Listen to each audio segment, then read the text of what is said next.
जय हिंद दोस्तों, मैं गणेश और आज हम लोग स्टार्ट करते हैं समय के मात्रक। ठीक है, समय के मात्रक। तो पहला मात्रक है सेक। ठीक है, अगर आपका क्वेश्चन में पूछा गया है कि ये सेक किससे संबंधित है तो आपको बताना होगा ये समय से संबंधित है। और 1 सेक इक्वल टू होता है 10⁻⁻8 सेकेंड और ये समय की सबसे छोटी इकाई है। ठीक है, यहाँ पर जो आपका बताया गया जितना भी सारे चीज़ बताए जाएंगे वो सब समय के ही मात्रक है। ठीक है, ओके, चलिए फिर नेक्स्ट हम लोग देखते हैं सौर वर्ष। ये भी समय के ही मात्रक है और समय से ही संबंधित है और इसको इंग्लिश में बोलते हैं सोलर ईयर। और एक सोलर ईयर इक्वल टू होता है 365.25 सौर दिवस, मतलब इतना डेज होता है। उसके बाद देखते हैं चंद्रमास। ये चंद्रमास को बोलते हैं लूनर मंथ और ये होता है 29.5 दिन का, तो उसको 30 दिन ही मानते हैं हम लोग। चलिए ठीक है, और एक होता है लीप ईयर। ये लीप ईयर क्या होता है, ये 366 डेज का होता है। तो ये यहाँ जितने भी सारे आपको बताए गए हैं ये सारे समय से ही संबंधित है। इसके बाद हम लोग देखते हैं गुरुत्वाकर्षण। ये चैप्टर जो है ये बहुत इम्पोर्टेंट है। इसलिए इम्पोर्टेंट है क्योंकि ब्रह्मांड में जितने भी वस्तु एक दूसरे से जुड़े हुए हैं, रिलेशन हैं, तो वो यही गुरुत्वाकर्षण के चलते ही जुड़े हुए हैं। तो चलिए हम लोग देखते हैं ये ग्रेविटेशन। तो सबसे पहला है कि गुरुत्वाकर्षण बल किसे कहते हैं, गुरुत्वाकर्षण बल या ग्रेविटेशनल फोर्स किसे कहते हैं। तो देखिए ब्रह्मांड में वस्तु है ना, मतलब एक वस्तु तो कंपैरिजन के लिए हमेशा 2 या 2 से अधिक वस्तु का तुलना किया जाता है। तो कंपैरिजन में देखिए ब्रह्मांड में किन्हीं दो वस्तुओं के बीच में लगने वाला बल को ही गुरुत्वाकर्षण बल कहते हैं।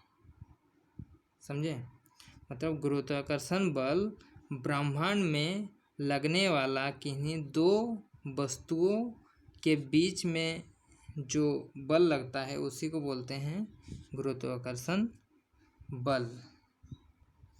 अब हम लोग देखेंगे कि यही यहाँ पर जो दो वस्तु है, ये वस्तु ए और ये बी वस्तु, तो इन्हीं से एक फॉर्मूला निकलेगा जिसका नाम होगा गुरुत्वाकर्षण का सार्वत्रिक नियम। ठीक है, वो हम लोग निकालेंगे। तो कैसे निकालेंगे, अगर मान लीजिए कोई वस्तु है तो उसका तो द्रव्यमान होगा ही, तो वो द्रव्यमान को हम लोग इंग्लिश में बोलते हैं मास, तो जिसके चलते इसका नाम पड़ा एम। ठीक है, मास का जो पहला लेटर है वो एम से शुरू होता है, तो वो एम, तो m1 हुआ ये, और इसका वस्तु का जो मास है या द्रव्यमान तो वो है m2, और दोनों के जो बीच का जो दूरी है मान के चलते हैं तो उसको हम लोग r से दर्शाते हैं। ठीक है,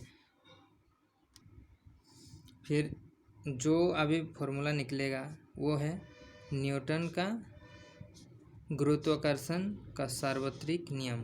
तो यहाँ न्यूटन जो बोला गया है ये न्यूटन वैज्ञानिक का नाम है, वही इसका आविष्कार किया था। ठीक है, तो देखते हैं वही दो वस्तु के बीच में जो बल लगेगा वही वाला बल का हम लोग निकालेंगे गुरुत्वाकर्षण बल।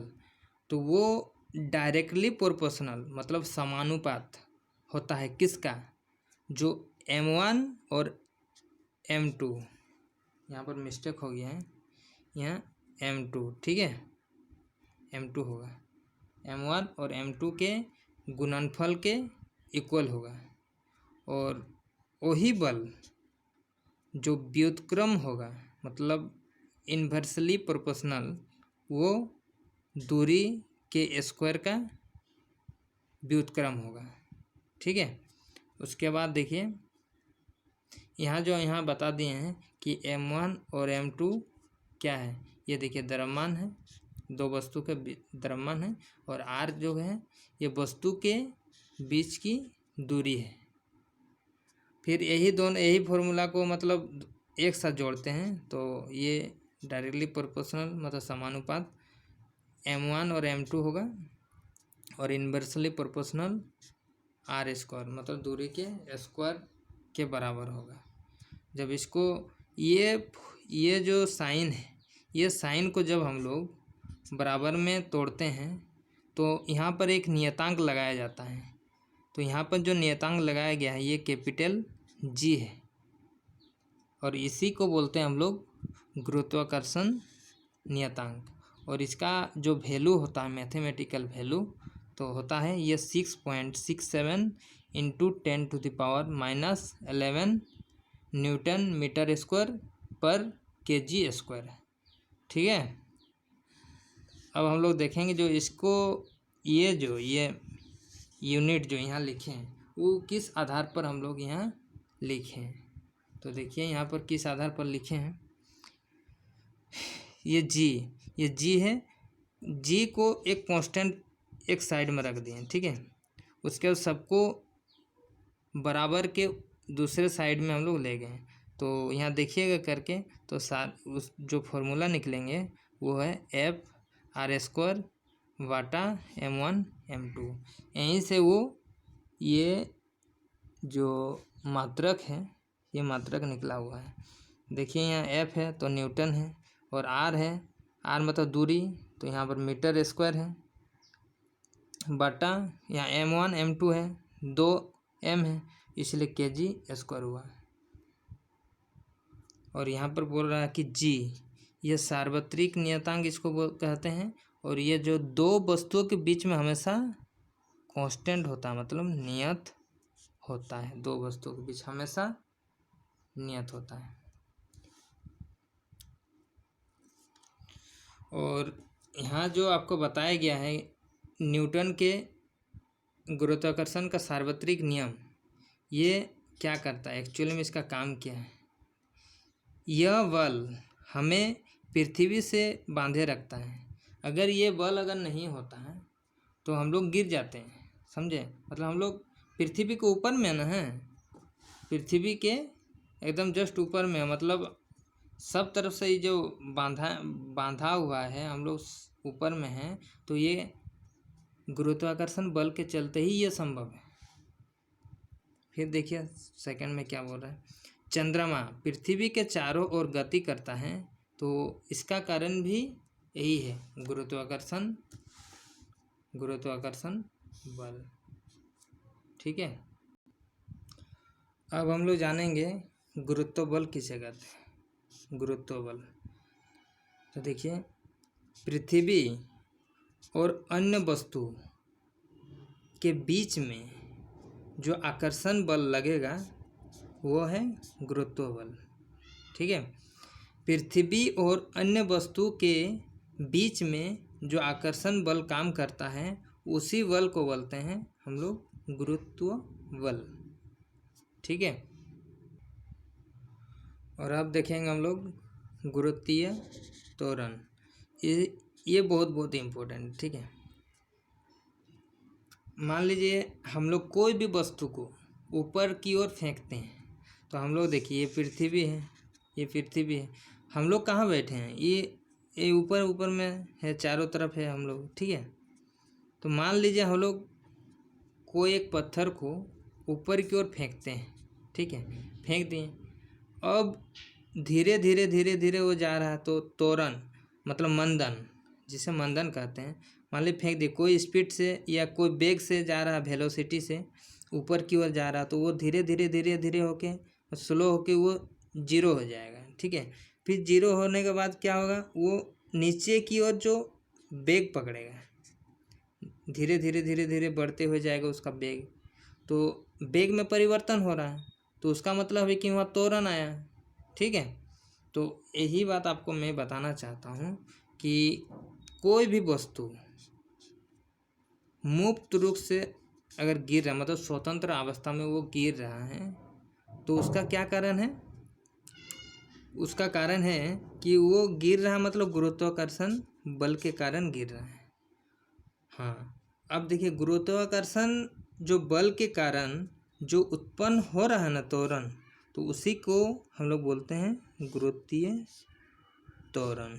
ठीक है, उसको हम लोग स्मॉल जी से हम लोग दर्शाते हैं। ये मोस्ट इम्पोर्टेंट है आप लोगों के लिए। ठीक है, अब फिर से देखिए यहाँ उसका जो मात्रक है, त्वरण का मात्रक क्या है? मीटर पर सेकंड स्क्वायर, पहले आपको पढ़ाए थे। और यहाँ न्यूटन पर केजी भी होता है इसका मात्रक। कैसे हुआ देखिए, एफ इक्वल टू, आप लोग 10 क्लास में पढ़े हैं, F equal to M A होता है। ए को वही साइड में रहने दीजिए, एम को इक्वल के इस साइड लाइए, तो हो जाएगा एफ बाई एम। तो एफ का क्या होता है? न्यूटन, और एम मतलब मास, मतलब द्रव्यमान, द्रव्यमान का क्या होता है? केजी। तो बस हो गया न्यूटन पर केजी। और ये एक सदिश राशि है। सदिश में क्या आपको बताया गया था कि साथ में दिशा होगा। तो देखिए इसमें दिशा है कि नहीं, आपको खुद पता चल जाएगा। दिशा है, इसकी दिशा सदैव पृथ्वी की केंद्र की ओर होती है।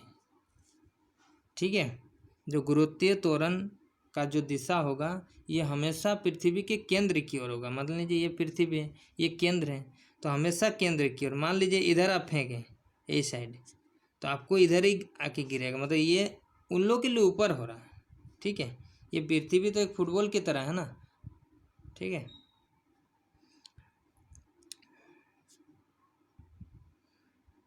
जी का मान वस्तु के द्रव्यमान पर निर्भर नहीं करता है।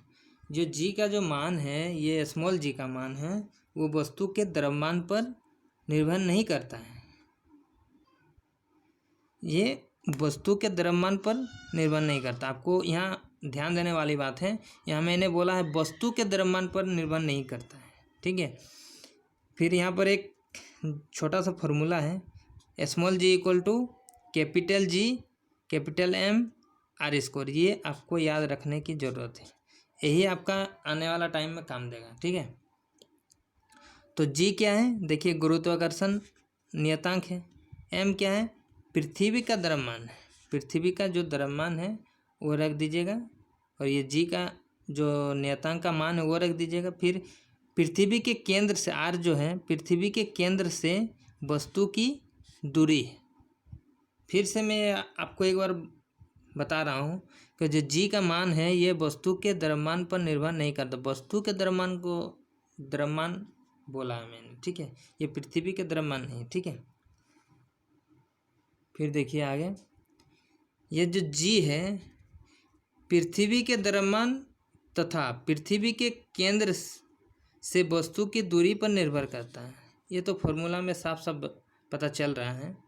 तो ये फॉर्मूला का मतलब क्या है देखिए, तो ये मान लीजिए पृथ्वी के केंद्र वस्तु की दूरी अगर बढ़ रहा है, पृथ्वी का अगर दूरी बढ़ रहा है, ठीक है, तो ये जी का मान घटेगा। इसका मतलब इन्वर्सली प्रोपोर्शनल है, मतलब बट्टा में कुछ भी रहेगा, अगर मान लीजिए ये बढ़ता है तो ये घटेगा।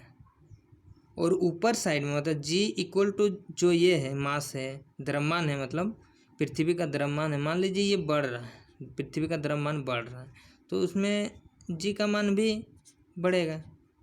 सिंपल सा तरीका है, आपको ये याद रखने की ज़रूरत है। फिर देखिए जो जी का जो ऐसे मैथमेटिकल वैल्यू होता है वो होता है 9.8 मीटर पर सेकंड स्क्वायर। त्वरण है इसलिए मीटर पर सेकंड स्क्वायर, तो उसको हम लोग दूसरे तरीके से बोल सकते हैं 32 फीट पर सेकंड स्क्वायर। ठीक है, ऐसे उसको जितना भी एग्जाम में पूछा जाता है वहाँ पर इसका वैल्यू बता दिया जाता है, उसका वैल्यू 10 लिया जाता है, तो वो कैलकुलेशन की दृष्टि से। ठीक है, अब हम लोग देखेंगे मोस्ट इम्पोर्टेंट। ठीक है, पृथ्वी की सतह से ऊपर और नीचे जाने से जी का मान का क्या होगा। तो देखिए यहाँ पर एक छोटा सा डायग्राम है। ये मान लीजिए पृथ्वी है, तो हम लोग तो पृथ्वी की सतह मतलब क्या, पृथ्वी की सतह मतलब ये जो यहीं पर, ठीक है। ये चारों तरफ जो है दिख रहा है, ये सतह है, यहीं पर हम लोग हैं, हम लोग बैठे हैं या खड़े हैं, कुछ भी कर रहे हैं, यहीं पर है, ठीक है। तो पृथ्वी के ऊपर और नीचे जाने से क्या होता है जी का मान? तो पहला है, देखिए आंसर, जी का मान ऊंचाई पर जाने से घटता है। मतलब हम लोग सतह से अगर ऊपर की ओर जाएंगे तो स्मॉल जी का मान घटेगा। तो अब बोल रहा क्यों, क्वेश्चन पूछा जा रहा है क्यों। तो देखिए क्या होता है, ऊंचाई जाने पर पृथ्वी के केंद्र से वस्तु की दूरी का मान बढ़ जाता है, वस्तु का दूरी का मान बढ़ जाता है। आपको एक फॉर्मूला याद रखने बोले थे, देखिए फॉर्मूला क्या है, Gm/r बताया था ना, ये r स्क्वायर होता है, ठीक है। तो यहाँ देखिए, मान लीजिए ये केंद्र है, पृथ्वी का केंद्र है और यहाँ पर सतह है। तो इस सतह और केंद्र के बीच का जो डिस्टेंस है, मतलब दूरी है, वो r से दर्शा रहे थे हम लोग। यही जो r है ना, तो यही ना, ठीक है, वो r से हम लोग दर्शा रहे थे। फिर क्या होता है कि बोल रहा कि ऊंचाई पर जाते हैं, ऊंचाई मतलब h ऊंचाई पर जाते हैं हम लोग, मान लीजिए h ऊंचाई पर। तो क्या हुआ देखिए, तो यहाँ से यहाँ तक चल गया, मतलब पहले क्या था, यहाँ तक था, ठीक है, यहाँ तक थे ना पहले, r मतलब यहाँ था, फिर h ऊंचाई बढ़ गया, मतलब यहाँ से यहाँ तक h ऊंचाई बढ़ गया। तो टोटल जो हो गया अब हाइट, यहाँ से यहाँ हो गया, यहाँ से यहाँ हो गया ना, मतलब r बढ़ गया है। तो उसका मतलब सीधा सा आंसर है, देखिए यहाँ देखिए फॉर्मूला में, r अगर बढ़ गया तो g का मान घटेगा ना। तो वही तो सिंपल सा बताया गया है कि अगर g का मान ऊंचाई पर जाने से घटता है, मतलब इधर बढ़ गया तो इधर घट गया, तो जी का मान ना हम लोग को जानना है, ठीक है। फिर अब देखिए कि नेक्स्ट क्वेश्चन है, पृथ्वी के सतह से गहराई पर जाने से जी का मान में क्या होता है, ठीक है। तो देखेंगे तो जी का मान में कमी होता है, अगर गहराई पर भी जाएंगे तो भी कमी होगा, ऊंचाई से जाने पर क्या होता था, जी का मान में कमी होता था। अब बोल रहा है कि गहराई में जाने पर भी कमी होता है, ये कैसे हो सकता है? देखिए यहाँ पर देखिए, इस स्थिति में r के मान में कमी हो रहा है, देखिए तो यहाँ पर r घट रहा है, यहाँ देखिए r घट रहा है ना।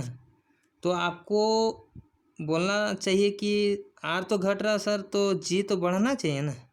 हाँ वो सही है, r अगर घट रहा तो g बढ़ना चाहिए, लेकिन यहाँ जो गहराई पे जाने पर जो g का मान में कमी होता है ना, वो r के वजह से नहीं होता है।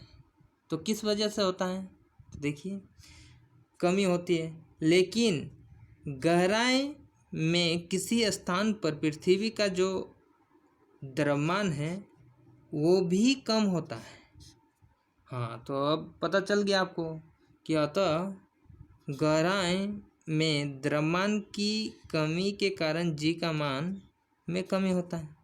तो उसका मतलब क्या, जो ये द्रव्यमान है ना, द्रव्यमान में कमी हो रहा है, द्रव्यमान में अगर कमी होगा तो जी का मान में भी तो कमी होगा ना, ये ओबियसली है, ठीक है। यहाँ आपको बता दिए हैं कि कैसे, मतलब हाइट माइनस हो रहा तो जी का मान बढ़ेगा, तो आप देख लीजिएगा, ठीक है।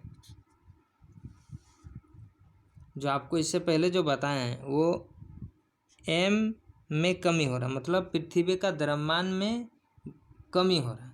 आप जैसे जैसे गहराई में जाते जाइएगा ना, तो आपका जो पृथ्वी का जो द्रव्यमान है ना, उसमें धीरे धीरे घटते हुए जाता है, और जो उसका केंद्र है ना, वहाँ पर शून्य हो जाता है द्रव्यमान। इसी के वजह से